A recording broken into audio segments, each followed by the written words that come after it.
tempat tidak punya hasil yang banyak, Pak, seperti tambang dan lain sebagainya. Manusia, Pak, ya, sehingga dia mampu berdiri sendiri. Jadi kalau orang miskin dicurigain dia kaya sampai dia mati, keterlaluan ya Pemda.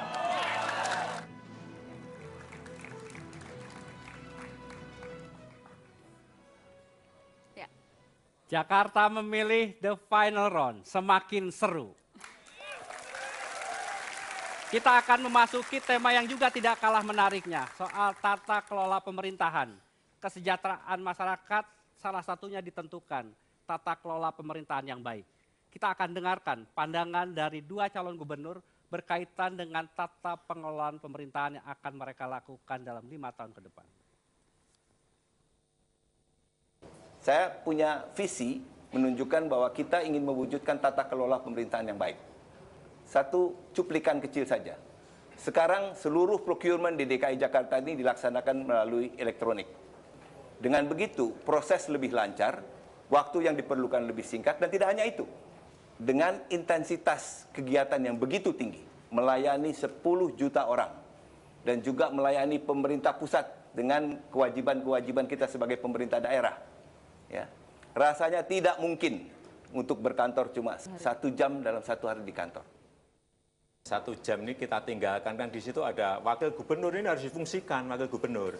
Kemudian yang kedua juga kepala dinas juga difungsikan. Mereka harus diberi pekerjaan yang jelas, difungsikan semuanya, sehingga bisa kita tinggal kemana-mana gitu. Jangan masa kita harus nungguin tiap hari di kantor kan. Kalau komunikasi kita baik, tentu saja menyelesaikan banjir juga harus berbicara dengan mereka, harus berbicara dengan pemerintah pusat. Ini masalah komunikasi yang memang sangat-sangat penting sekali. Tidak bisa DKI ini menyelesaikan masalah sendiri. Kali ini untuk membicarakan persoalan tata kelola pemerintahan, waktunya hanya 3 menit. Dan kalau kita bicara mengenai tata kelola pemerintahan di DKI Jakarta, memang sudah diupayakan berbagai langkah reformasi. Jumlah PNS semakin concise, jumlah struktur kelembagaan juga menjadi lebih kecil, dan itulah yang diharapkan menjadi titik tolak untuk memperbaiki kesejahteraan masyarakat. Saya ingin memulai pertanyaan kepada Pak Joko Widodo. Pak Joko Widodo, kalau kita lihat berbagai upaya reformasi yang telah dilakukan, pertanyaannya adalah apakah sudah cukup memadai? Kalau belum cukup memadai, apa langkah reformasi birokrasi yang akan dilakukan di pemerintah daerah DKI Jakarta? 3 menit dari sekarang. Birokrasi itu harus melayani, bukan mempersulit. Jumlah PNS yang ada itu memang lebih baik kalau sedikit demi sedikit itu dikurangi untuk efisiensi yang ada di dalam. Artinya apa? Seluruh PNS yang ada, PNS kita ini pinter-pinter. Tetapi kalau manajemen organisasinya tidak dikerjakan secara detail, akan banyak orang-orang yang sebetulnya pinter, tetapi karena mereka tidak diberi pekerjaan yang benar, mereka akan malah mengganggu pelayanan. Saya berikan contoh, misalnya kebutuhan 1 kelurahan misalnya, harusnya hanya 20, tetapi yang ada adalah 40. Jadi setiap tahun itu tambahan PNS jangan ditambah lagi, tetapi ada sebuah zero growth sehingga sedikit demi sedikit yang kebanyakan tadi menjadi berkurang. Pertanyaannya adalah apakah unit dan jumlah PNS di Pemprov DKI menurut Pak Jokowi kelebihan atau memang kurang? Menurut saya yang paling penting adalah membangun sistem, bukan masalah itu jumlahnya cukup dan tidak cukup. Sistemlah yang harus dibangun. Baik sistem mengenai pelayanan KTP, baik sistem mengenai pelayanan perizinan.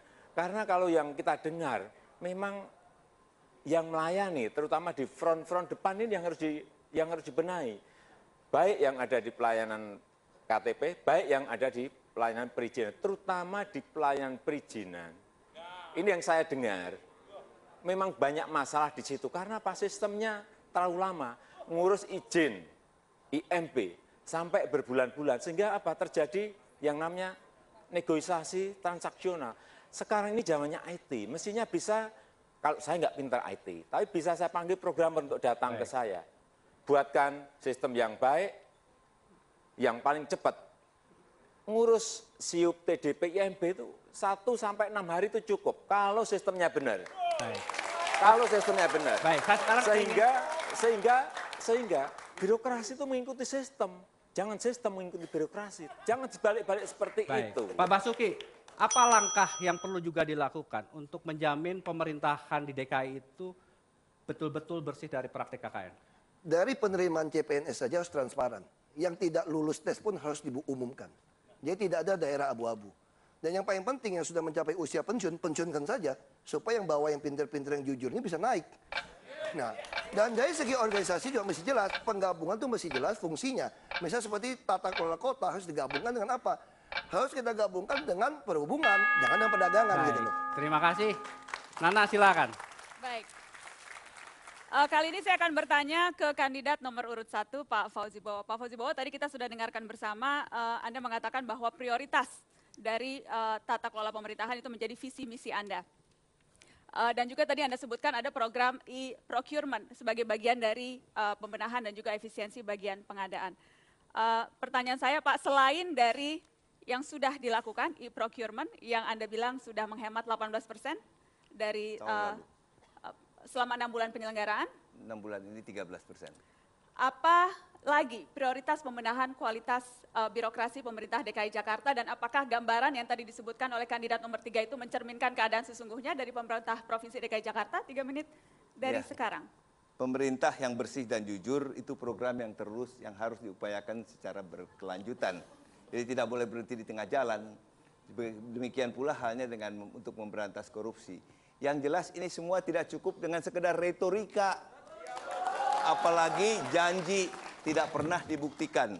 Kemudian yang saya ingin katakan begini, ya, janji yang muluk-muluk setinggi gunung, ya, tidak akan menjamin kesinambungan daripada upaya yang kita perlukan. Saya ingin tekankan begini. Reformasi birokrasi di DKI Jakarta mendapat penghargaan yang paling maju dari Menteri PAN. Ya, itu resmi pernyataan dari Kementerian PAN. Kemudian apa yang kita lakukan? Yang kita lakukan bukan hanya sekedar merubah sistem hanya dengan bicara sistem, tapi sistem apa yang kita lakukan? Pertama, restrukturisasi daripada organisasi. Tadi sudah diuraikan. Yang kedua, penyerahan kewenangan yang lebih besar kepada ujung tombak kita yang ada di front line, yang langsung berhubungan dengan masyarakat yang dilayani, termasuk dalam memberikan izin-izin pada tingkat kecamatan dan kelurahan. Ini diikuti dengan penguatan kelurahan dan penguatan kecamatan. Apakah berarti gambaran yang tadi diberikan oleh Pak Joko Widodo itu salah sama sekali atau memang ada benarnya? Saya katakan menyelesaikan masalah di Jakarta tidak cukup dengan retorika dan pencitraan. Yang ingin saya tambahkan, kemudian harus diikuti dengan alokasi sumber daya manusia yang tepat. Tidak ada kelurahan di Jakarta sekarang ini yang diawaki oleh personil 40%, 40 orang. Itu saya tekankan, tidak ada. Boleh cari di Jakarta. Dari Kepulauan Seribu sampai Jagakarsa.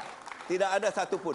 Ya. Jadi informasi yang keliru dan ini menyesatkan. Ya.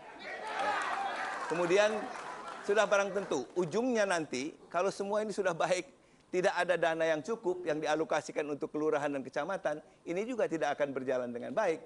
Oleh karenanya, untuk kelurahan dan kecamatan harus diberikan kompetensi yang bertambah dan juga keuangan yang meningkat. Baik, ya. saya ke Pak Nahrawi Ramli. Tadi disebutkan bahwa e-procurement telah menghemat 13% dari anggaran. Nah, spesifiknya itu besarnya biaya pengadaan Pemda dan efisiensi terhadap APBD DKI dengan dihematnya 13% itu berapa Pak Nahrawi?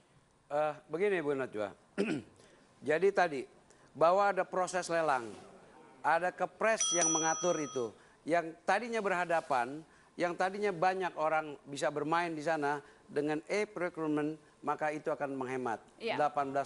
Dampaknya kurang lebih, seberapa besar Pak? Oh dampaknya, dampaknya dia akan menghemat kurang lebih 18%, berarti kan kurang lebih sekitar 6 triliun. Itu apakah dari total seluruh APBD atau hanya dari sistem pengadaan e-procurement-nya saja? Tidak bisa langsung dikalikan APBD Pak Nahrawi? Di luar belanja pegawai, di luar belanja organisasi. Ya, baik, gitu. waktunya sudah habis. Terima kasih. Ya pemirsa, sudah 4 isu yang kita bahas di debat Cagup DKI Jakarta. seru sekali suasana di studio malam hari ini. Sudah 4 isu yang kita bahas sudah bahas soal transportasi, banjir dan pemukiman, ekonomi dan kesra, dan juga tata kelola pemerintahan. Setelah pariwara berikut kita akan masuk ke segmen yang mungkin Anda tunggu-tunggu. Bagaimana kedua pasang kandidat ini saling bertanya dan juga berargumen satu sama lain. Tetap di Jakarta Memilih, The Final Round.